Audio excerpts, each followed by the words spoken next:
Chapter 19.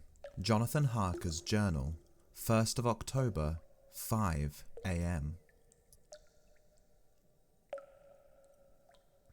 I went to the party to search with an easy mind, for I think I never saw Mina so absolutely strong and well. I am so glad that she consented to hold back and let us men do the work. Somehow, it was a dread to me that she was in this fearful business at all, but now that her work is done, and that it is due to her energy and brains and foresight that the whole story is put together in such a way that every point tells, she may well feel that her part is finished, and that she can henceforth leave the rest to us. We were, I think, all a little upset by the scene with Mr. Renfield. When we came away from his room, we were silent till we got back to the study. Then Mr. Morris said to Dr. Seward, "Say, Jack, if that man wasn't attempting a bluff, he is about the sanest lunatic I ever saw. I'm not sure, but I believe that he had some serious purpose, and if he had, it was pretty rough on him not to get a chance." Lord Godalming and I were silent, but Dr. Van Helsing added, "Friend John, you know more of lunatics than I do, and I'm glad of it, for I fear that if it had been me to decide, I would before that last hysterical outburst have given him free. But we live and learn, and in our present task we must take no chance. As my friend Quincy would say, all is best as they are." Dr. Seward seemed to answer them both in a dreamy kind of way. "I don't know, but that I agree with you. If that man had been an ordinary lunatic, I would have taken my chance of trusting him. But he seems so mixed up with the Count in an indexy kind of way that I am afraid of doing anything wrong by helping his fads. I cannot forget how he prayed with almost equal fervour for a cat, and then tried to tear my throat out with his teeth. Besides, he called the Count Lord and Master, and he may want to get out to help him in some diabolical way. That horrid thing has the wolves and the rats and his own kind to help him, so I suppose he isn't above trying to use a respectable lunatic. He certainly did seem earnest, though. I only hope we have done what is best. These things, in conjunction with the wild work we have had in hand, help to unnerve a man."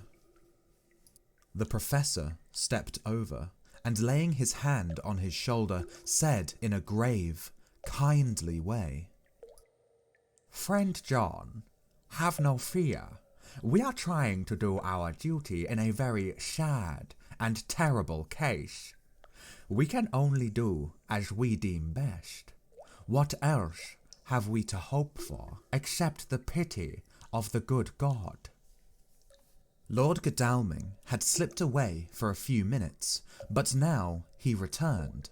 He held up a little silver whistle as he remarked, "That old place may be full of rats, and if so, I've got an antidote on call."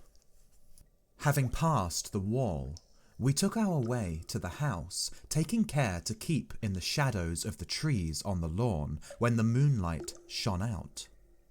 When we got to the porch, the professor opened his bag and took out a lot of things, which he laid on the step, sorting them into 4 little groups, evidently one for each. Then he spoke. "My friends, we are going into terrible danger, and we need arms of many kinds. Our enemy is not merely spiritual. Remember that he has the strength of 20 men, and that though our necks or our windpipes are of the common kind, and therefore breakable or crushable, his are not amenable to mere strength. A stronger man or a body of men more strong in all than him can at certain times hold him, but they cannot hurt him as we can be hurt by him. We must therefore guard ourselves from his touch. Keep this near your heart. As he spoke, he lifted a little silver crucifix and held it out to me, I being nearest to him. Put these flowers round your neck. Here, he handed me a wreath of withered garlic blossoms. For other enemies more mundane, this revolver and this knife, and for aid in all, these so small electric lamps which you can fasten to your breast, and for all and above all at the last, this which we must not desecrate needless. This was a portion of sacred wafer which he put in an envelope and handed to me. Each of the others was similarly equipped. Now, he said, friend John, where are the skeleton keys?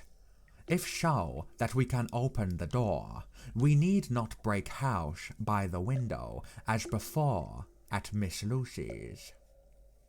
Dr. Seward tried 1 or 2 skeleton keys, his mechanical dexterity as a surgeon standing him in good stead. Presently, he got one to suit. After a little play back and forward, the bolt yielded, and with a rusty clang shot back. We pressed on the door, the rusty hinges creaked, and it slowly opened. It was startlingly like the image conveyed to me in Dr. Seward's diary of the opening of Miss Westenra's tomb. I fancy that the same idea seemed to strike the others, for with one accord they shrank back. The professor was the first to move and stepped into the open door.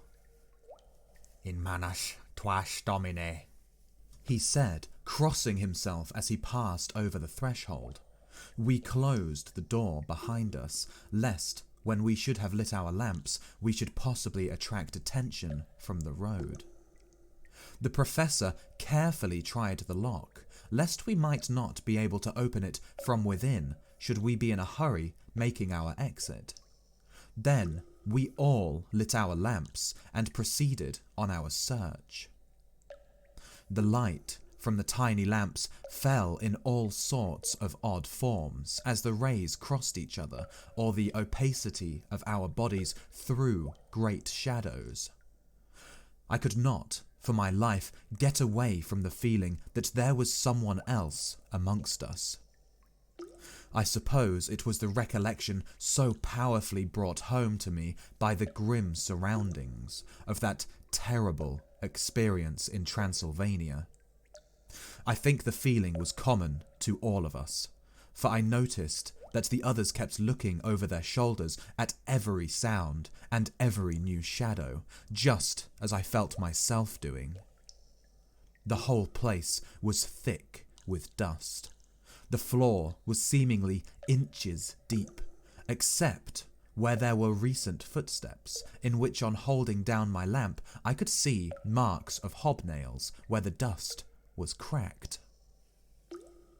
The walls were fluffy and heavy with dust, and in the corners were masses of spider webs whereon the dust had gathered till they looked like old tattered rags, as the weight had torn them partly down. On the table in the hall was a great bunch of keys with a time-yellowed label on each. They had been used several times, for on the table were several similar rents in the blanket of dust, similar to that exposed when the professor lifted them. He turned to me and said, "You know this place, Jonathan. You have copied maps of it, and you know it at least more than we do. Which is the way to the chapel?" I had an idea of its direction, though on my former visit I had not been able to get admission to it. So I led the way, and after a few wrong turnings, found myself opposite a low-arched oaken door, ribbed with iron bands. "This is the spot," said the professor, as he turned his lamp on a small map of the house copied from the file of my original correspondence regarding the purchase. With a little trouble, we found the key on the bunch and opened the door. We were prepared for some unpleasantness, for as we were opening the door, a faint, malodorous air seemed to exhale through the gaps, but none of us ever expected such an odour as we encountered. None of the others had met the Count at all at close quarters, and when I had seen him, he was either in the fasting stage of his existence in his rooms, or when he had gloated with fresh blood in a ruined building open to the air. But here the place was small and close, and the long disuse had made the air stagnant and foul. There was an earthy smell, as of some dry miasma, which came through the fouler air. But as to the odour itself, how shall I describe it?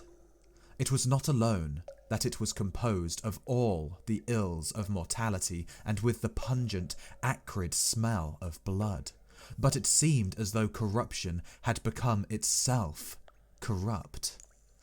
Ugh, it sickens me to think of it. Every breath exhaled by that monster seemed to have clung to the place and intensified its loathsomeness. Under ordinary circumstances, such a stench would have brought our enterprise to an end. But this was no ordinary case, and the high and terrible purpose in which we were involved gave us a strength which rose above merely physical considerations. After the involuntary shrinking consequent on the first nauseous whiff, we, one and all, set about our work as though that loathsome place were a garden of roses. We made an accurate examination of the place, the professor saying as we began, "The first thing is to see how many of the boxes are left. We must then examine every hole and corner and cranny and see if we cannot get some clue as to what has become of the rest." A glance was sufficient to show how many remained, for the great earth chests were bulky, and there was no mistaking them. There were only 29 left out of the 50. Once I got a fright for seeing Lord Godalming suddenly turn and look out of the vaulted door into the dark passage beyond. I looked too, and for an instant my heart stood still. Somewhere, looking out from the shadow, I seemed to see the highlights of the Count's evil face. The ridge of the nose, the red eyes, the red lips, the awful pallor. It was only for a moment, for as Lord Godalming said, "I thought I saw a face, but it was only the shadows," and resumed his inquiry. I turned my lamp in the direction and stepped into the passage. There was no sign of anyone, and as there were no corners or doors, no aperture of any kind, but only the solid walls of the passage, there could be no hiding place even for him. I took it that fear had helped imagination, and said nothing. A few minutes later, I saw Morris step suddenly back from a corner which he was examining. We all followed his movements with our eyes, for undoubtedly some nervousness was growing on us, and we saw a whole mass of phosphorescence which twinkled like stars. We all instinctively drew back. The whole place was becoming alive with rats. For a moment or two we stood appalled, all save Lord Godalming, who was seemingly prepared for such an emergency. Rushing over to the great iron-bound oaken door which Dr. Seward had described from the outside, and which I had seen myself, he turned the key in the lock, drew the huge bolts, and swung open the door. Then, taking his little silver whistle from his pocket, he blew a low, shrill call. It was answered from behind Dr. Seward's house by the yelping of dogs, and after about a minute 3 terriers came dashing round the corner of the house. Unconsciously, we had all moved towards the door, and as we moved, I noticed that the dust had been much disturbed. The boxes which had been taken out had been brought this way, but even in the minute that had elapsed, the number of the rats had vastly increased. They seemed to swarm over the place all at once, till the lamplight, shining on their moving, dark bodies and glittering, baleful eyes, made the place look like a bank of earth set with fireflies. The dogs dashed on, but at the threshold suddenly stopped and snarled, and then, simultaneously lifting their noses, began to howl in most lugubrious fashion. The rats were multiplying in thousands, and we moved out. Lord Godalming lifted one of the dogs, and carrying him in, placed him on the floor. The instant his feet touched the ground, he seemed to recover his courage, and rushed at his natural enemies. They fled before him so fast that before he had shaken the life out of a score, the other dogs, who had now been lifted in the same manner, had but small prey ere the whole mass had vanished. With their going, it seemed as if some evil presence had departed, for the dogs frisked about and barked merrily as they made sudden darts at their prostrate foes, and turned them over, and tossed them in the air with vicious shakes. We all seemed to find our spirits rise, whether it was the purifying of the deadly atmosphere by the opening of the chapel door, or the relief which we experienced by finding ourselves in the open, I know not. But most certainly the shadow of dread seemed to slip from us like a robe, and the occasion of our coming lost something of its grim significance, though we did not slacken a whit in our resolution. We closed the outer door and barred and locked it, and bringing the dogs with us, began our search of the house. We found nothing throughout except dust in extraordinary proportions, and all untouched, save for my own footsteps when I had made my first visit. Never once did the dogs exhibit any symptom of uneasiness, and even when we returned to the chapel, they frisked about as though they had been rabbit hunting in a summer wood. The morning was quickening in the east when we emerged from the front. Dr. Van Helsing had taken the key of the hall door from the bunch and locked the door in orthodox fashion, putting the key into his pocket when he had done. "So far," he said, "our night has been eminently successful. No harm has come to us such as I feared might. And yet, we have ascertained how many boxes are missing. More than all do I rejoice that this, our first, and perhaps our most difficult and dangerous step has been accomplished, without the bringing thereinto our most sweet Madam Mina, or troubling her waking or sleeping thoughts with sights and sounds and smells of horror which she might never forget. One lesson, too, we have learned, if it be allowable to argue particularly that the brute beasts which at the Count's command are yet themselves not amenable to his spiritual power. For look, these rats that would come to his call, just as from his castle top he summoned the wolves to your going, and to that poor mother's cry. Though they come to him, they run pell-mell from the show little dogs of my friend Arthur. We have other matters before us, other dangers, other fears, and that monster, he has not used his power over the brute world for the only or the last time tonight. So be it that he has gone elsewhere. Good. It has given us opportunity to cry check in some ways in this chess game, which we play for the stake of human souls. And now let us go home.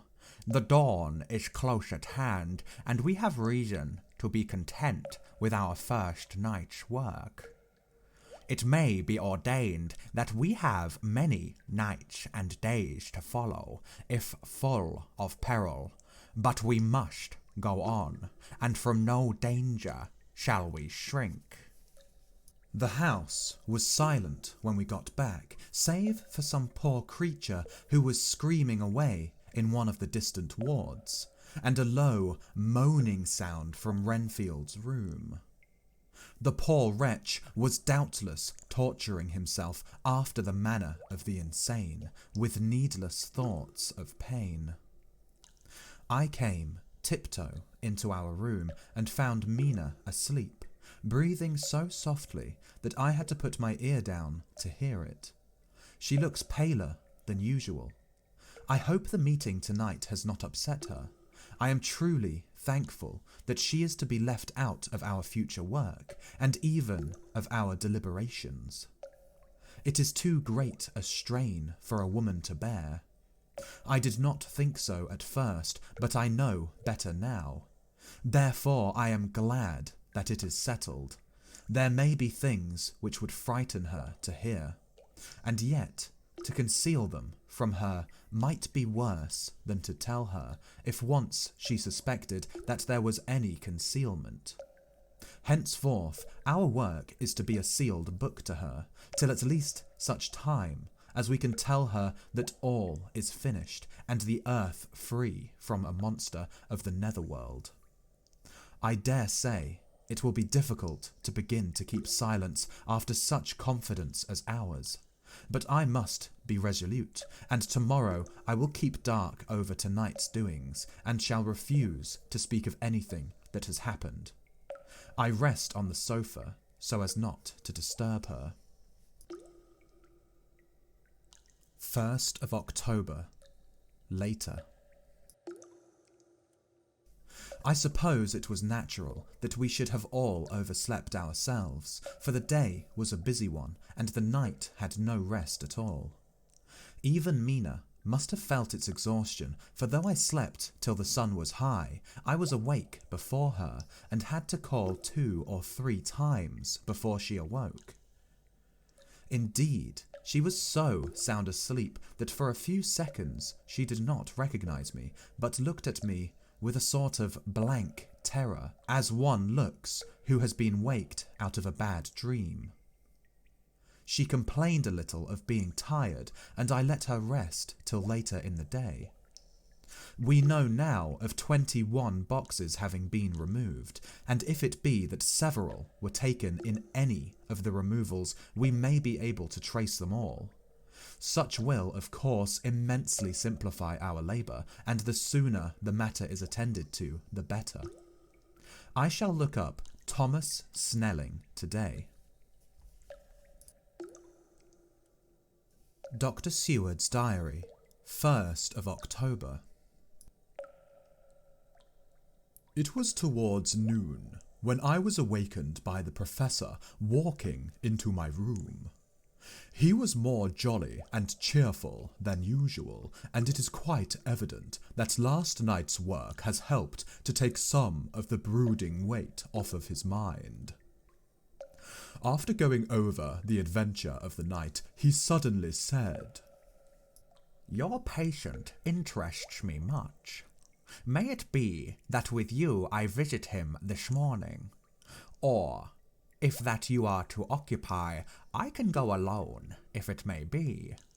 It is a new experience to me to find a lunatic who talk philosophy and reason so sound. I had some work to do which pressed, so I told him that if he would go alone, I would be glad, as then I should not have to keep him waiting. So I called an attendant and gave him the necessary instructions. Before the professor left the room, I cautioned him against getting any false impression from my patient. But, he answered, I want him to talk of himself and of his delusion as to consuming living things. He said to Madam Mina, as I see in your diary of yesterday, that he had once had such a belief. Why do you smile, friend John? Excuse me, I said, but the answer is here. I laid my hand on the typewritten matter. When our sane and learned lunatic made that very statement of how he used to consume life, his mouth was actually nauseous with the flies and spiders which he had eaten just before Mrs. Harker entered the room. Van Helsing smiled in turn. Good, he said. Your memory is true, friend John. I should have remembered. And yet, it is this very obliquity of thought and memory which makes mental disease such a fascinating study. Perhaps I may gain more knowledge out of the folly of this madman than I shall from the teaching of the most wise. Who knows?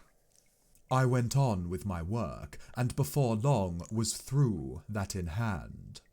It seemed that the time had been very short indeed, but there was Van Helsing back in the study. Do I interrupt? He asked politely as he stood at the door. Not at all, I answered. Come in. My work is finished and I am free. I can go with you now, if you like. It is needless. I have seen him. Well? I fear that he does not appraise me at much. Our interview was short. When I entered his room, he was sitting on a stool in the centre with his elbows on his knees, and his face was the picture of sullen discontent. I spoke to him as cheerfully as I could, and with such a measure of respect as I could assume. He made no reply whatever. Don't you know me? I asked. His answer was not reassuring. I know you well enough. You are the old fool, Van Helsing. I wish you would take yourself and your idiotic brain theories somewhere else. Damn all thick-headed Dutchmen. Not a word more would he say, but sat in his implacable sullenness, as indifferent to me as though I had not been in the room at all. Thus departed for this time my chance of much learning from this so clever lunatic.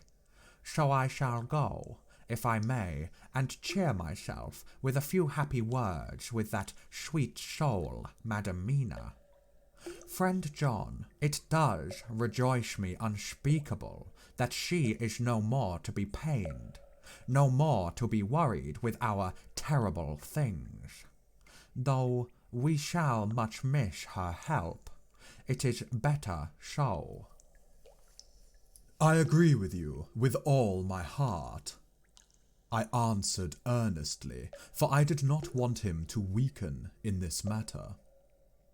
Mrs. Harker is better out of it. Things are quite bad enough for us. all men of the world, and who have been in many tight places in our time.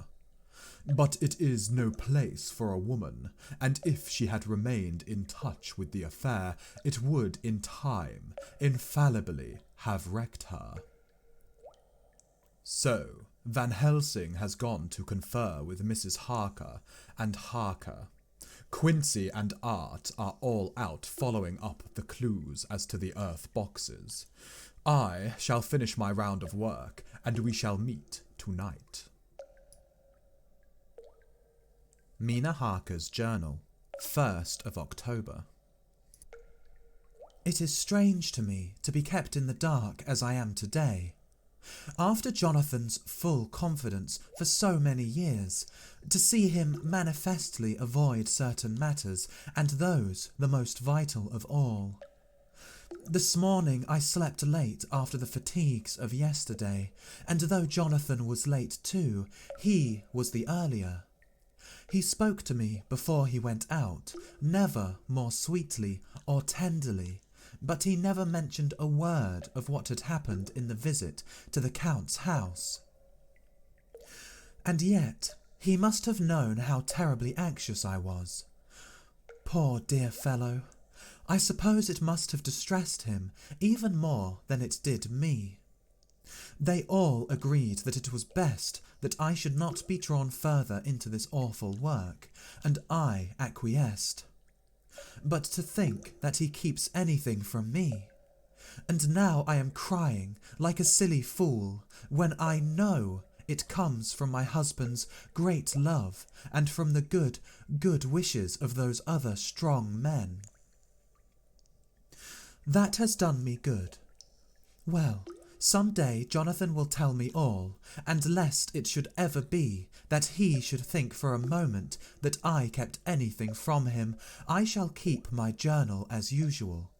Then, if he has feared of my trust, I shall show it to him, with every thought of my heart put down for his dear eyes to read. I feel strangely sad and low-spirited today. I suppose it is the reaction from the terrible excitement. Last night I went to bed when the men had gone, simply because they told me to. I didn't feel sleepy, and I did feel full of devouring anxiety. I kept thinking over everything that has been ever since Jonathan came to see me in London, and it all seems like a horrible tragedy, with fate pressing on relentlessly to some destined end. Everything that one does seems, no matter how right it may be, to bring on the very thing which is most to be deplored. If I hadn't gone to Whitby, perhaps poor dear Lucy would be with us now. She hadn't taken to visiting the churchyard till I came, and if she hadn't come there in the daytime with me, she wouldn't have walked there in her sleep. And if she hadn't gone there at night and asleep, that monster couldn't have destroyed her as he did. Oh, why did I ever go to Whitby? There now, crying again. I wonder what has come over me today. I must hide it from Jonathan, for if he knew that I had been crying twice in one morning, I, who never cried on my own account, and whom he has never caused to shed a tear, the dear fellow would fret his heart out. I shall put on a bold face, and if I do feel weepy, he shall never see it. I suppose it is one of the lessons that we poor women have to learn. I can't quite remember how I fell asleep last night. I remember hearing the sudden barking of the dogs, and a lot of queer sounds, like praying on a very tumultuous scale, from Mr. Renfield's room, which is somewhere under this. And then there was silence over everything. Silence so profound that it startled me, and I got up and looked out of the window. All was dark and silent, the black shadows thrown by the moonlight seeming full of a silent mystery of their own. Not a thing seemed to be stirring, but all to be grim and fixed as death or fate, so that a thin streak of white mist that crept with almost imperceptible slowness across the grass towards the house seemed to have a sentience and a vitality of its own. I think that the digression of my thoughts must have done me good, for when I got back to bed I found a lethargy creeping over me. I lay a while, but could not quite sleep, so I got out and looked out of the window again.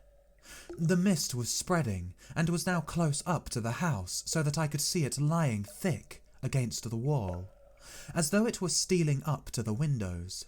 The poor man was more loud than ever, and though I could not distinguish a word he said, I could in some way recognise in his tones some passionate entreaty on his part.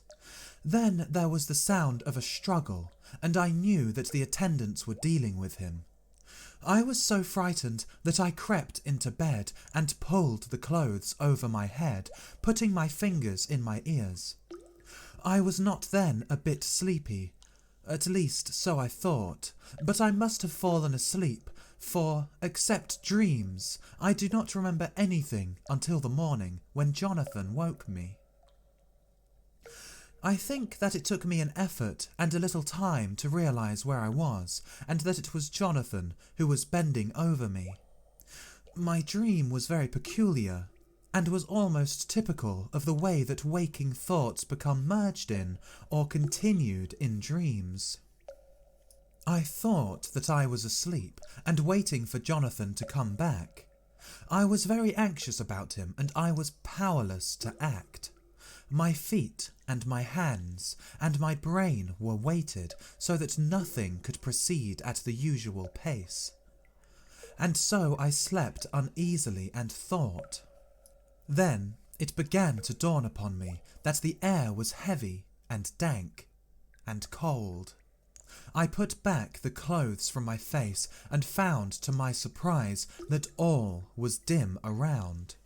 The gaslight, which I had left lit for Jonathan but turned down, came only like a tiny red spark through the fog, which had evidently grown thicker and poured into the room. Then it occurred to me that I had shut the window before I had come to bed. I would have got out to make certain on the point, but some leaden lethargy seemed to chain my limbs and even my will. I lay still and endured. That was all. I closed my eyes, but could still see through my eyelids. It is wonderful what tricks our dreams play us, and how conveniently we can imagine. The mist grew thicker and thicker, and I could see now how it came in, for I could see it like smoke, or with the white energy of boiling water, pouring in, not through the window, but through the joinings of the door. It got thicker and thicker, till it seemed as if it became concentrated into a sort of pillar of cloud in the room, through the top of which I could see the light of the gas shining like a red eye. Things began to whirl through my brain, just as the cloudy column was now whirling in the room, and through it all came the scriptural words, "A pillar of cloud by day, and of fire by night." Was it indeed some such spiritual guidance that was coming to me in my sleep? But the pillar was composed of both the day and the night guiding, for the fire was in the red eye, which at the thought got a new fascination for me, till, as I looked, the fire divided, and seemed to shine on me through the fog like two red eyes, such as Lucy told me of in her momentary mental wandering, when, on the cliff, the dying sunlight struck the windows of St. Mary's Church. Suddenly, the horror burst upon me that it was thus that Jonathan had seen those awful women growing into reality through the whirling mist in the moonlight, and in my dream I must have fainted, for all became black darkness. The last conscious effort which imagination made was to show me a livid, white face bending over me out of the mist. I must be careful of such dreams, for they would unseat one's reason if there were too much of them. I would get Dr. Van Helsing or Dr. Seward to prescribe something for me which would make me sleep, only that I fear to alarm them. Such a dream at the present time would become woven into their fears for me. Tonight I shall strive hard to sleep naturally. If I do not, I shall tomorrow night get them to give me a dose of chloral that cannot hurt me for once, and it will give me a good night's sleep. Last night tired me more than if I had not slept at all. 2nd of October, 10 p.m. Last night I slept, but did not dream. I must have slept soundly, for I was not waked by Jonathan coming to bed. But the sleep has not refreshed me, for today I feel terribly weak and spiritless. I spent all yesterday trying to read or lying down dozing. In the afternoon, Mr. Renfield asked if he might see me. Poor man, he was very gentle, and when I came away he kissed my hand and bade God bless me. Some way it affected me much. I am crying when I think of him. This is a new weakness of which I must be careful. Jonathan would be miserable if he knew I had been crying. He and the others were out till dinner time, and they all came in tired. I did what I could to brighten them up, and I suppose that the effort did me good, for I forgot how tired I was. After dinner they sent me to bed, and all went off to smoke together, as they said, but I knew that they wanted to tell each other of what had occurred to each during the day. I could see from Jonathan's manner that he had something important to communicate. I was not so sleepy as I should have been, so before they went I asked Dr. Seward to give me a little opiate of some kind, as I had not slept well the night before. He very kindly made me up a sleeping draught which he gave to me, telling me that it would do me no harm, as it was very mild. I have taken it and am waiting for sleep, which still keeps aloof. I hope I have not done wrong, for as sleep begins to flirt with me, a new fear comes, that I may have been foolish in thus depriving myself of the power of waking. I might want it. Here comes sleep. Good night.